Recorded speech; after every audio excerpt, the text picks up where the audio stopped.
Hi, I'm Leslie Rock, and I'm going to tell a story about a trip I took to Hong Kong 4 years ago in the winter. My husband and I were supposed to go from Dulles Airport to North Carolina, where we would then fly to Tokyo, Japan, and connect on a flight to Hong Kong. As it turned out, we did go to North Carolina, and then we spent about 5 hours in the air, and everything was going fine until the pilot made an announcement in Japanese, of course, because we were on Japan Airlines. And I should go back and add that when we were on the tarmac in North Carolina, the flight attendants were standing out by where the plane was going to take off, and they were waving very formally to wave us goodbye on our way off to Japan.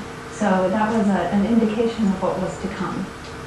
We were about 1 hour outside of Anchorage, Alaska, to the west of Anchorage, and the pilot made an announcement that we would be turning around because of mechanical difficulties, and didn't elaborate on that really at all. And everyone seemed unusually calm on the plane. I couldn't believe it. I thought someone should be screaming, although I wasn't screaming. Someone should have been.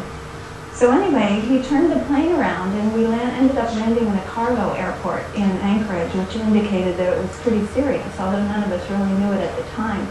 But as we were landing on the runway, on either side of where we were landing, there were about 100 ambulances and fire engines lined up all along the runway. And so then we started to get the feeling that it was pretty serious. And we ended up landing, and we got off of the plane and went into the airport, and through the window we could see that one of the engines, the right engine, was on fire. And of course none of us had known this the whole time, and several of the passengers immediately got out their cameras, and out of the window they started snapping pictures of the burning fuselage. So it was quite an adventure, and we spent the night in an airport in Anchorage, in a hotel in Anchorage that evening. And my husband and I, like I said, thought we were going to Hong Kong, but it was December, and so we were dressed very summer-like. I had on a thin wool jacket and very thin summer pants, but we were determined to see some of downtown Anchorage, since we were sure it was the only time we would be there in our whole lives. So we did make a little go of the city, and there was only about maybe 3 hours of daylight, even though it was the middle of the day. And it was a very gloomy daylight, I should add.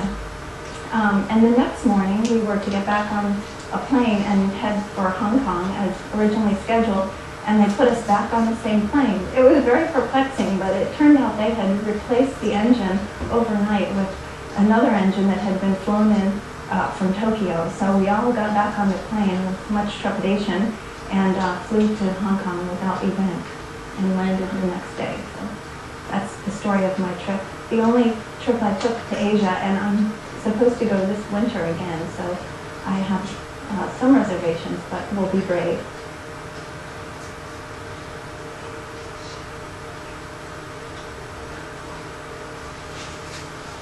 Hello,